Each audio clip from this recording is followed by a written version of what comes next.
Assalamualaikum warahmatullahi wabarakatuh. Nama saya Ismail Wimono. Saya akan menjelaskan mengenai evaluasi gizi pada yogurt. Yang pertama adalah karakteristik yogurt. Yogurt merupakan salah satu hasil produk fermentasi susu yang paling tua dan cukup populer di seluruh dunia. Bentuknya mirip bubur atau es krim, tapi dengan rasa agak asam. Nah, yogurt simbiotik termasuk ke dalam produk susu fermentasi yang dibuat dengan menggunakan kultur bakteri probiotik, asam laktat, dan prebiotik. Nah, sumber prebiotik yang akan dibahas kali ini adalah fructooligosaccharides atau FOS.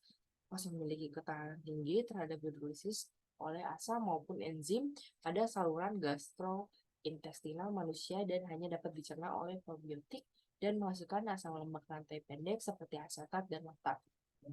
Oleh karena itu, FOS juga digolongkan sebagai prebiotik karena tergolong sebagai sumber karbon yang mendukung pertumbuhan bakteri probiotik.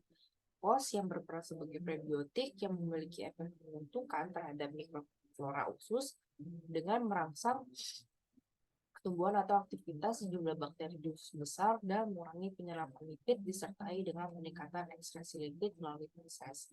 Selanjutnya adalah SMI yogurt. Berdasarkan berikut merupakan tabel syarat mutu yogurt berdasarkan SNI 2981 2009, di mana kadar lemak baik yogurt tanpa perlakuan panas dan yogurt dengan perlakuan panas setelah fermentasi. Untuk yogurt minimal kadar lemaknya adalah 3, lalu yogurt rendah lemak yaitu 0,6 sampai 2,9, dan yogurt tanpa lemak yaitu maksimal 0,5. Ini adalah total padatan susu bukan lemak. Gudanya minimal 8,2. Selanjutnya adalah protein minimal 2,7, kadar abu maksimal 1,0. Selanjutnya adalah review literatur. Judul literatur yang pertama adalah potensi yogurt tanpa lemak dengan penambahan tepung pisang dan tepung gembili sebagai alternatif menurunkan kolesterol.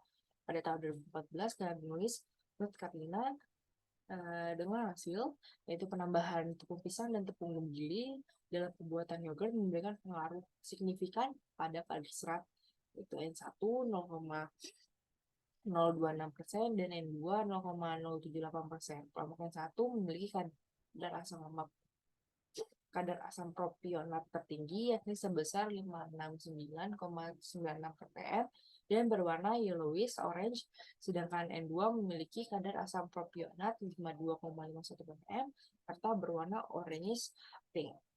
Lalu judul yang kedua adalah pengaruh pemberian yogurt simbiotik tepung pisang tanduk terhadap profil lipid tikus sindrom metabolik pada tahun 2017 dan penulis Zana Fitriana Tavia, Chris Jamiatun, dan Yoman Suci.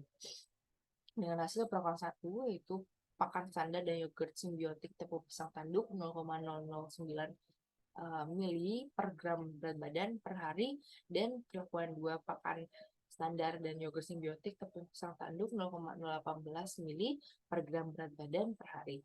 Mengalami penurunan kadar trigliserida, kolesterol total, kolesterol LDL, dan peningkatan kadar kolesterol HDL secara signifikan, yaitu P kurang dari 0,05 dibandingkan kelompok pelakuan 1.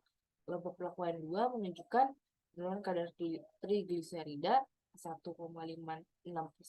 lalu kadar kolesterol total 1,39%, kadar kolesterol LDL 57,5%, dan peningkatan kadar kolesterol HDL yaitu 137,62%.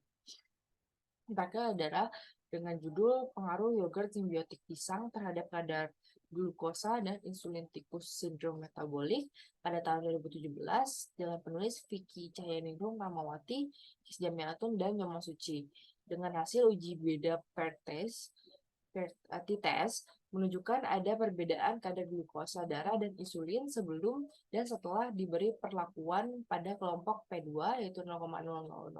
Hasil dari uji Kruskal Wallis menunjukkan ada perbedaan selisih rata-rata glukosa darah yang bermakna antar kelompok setelah perlakuan.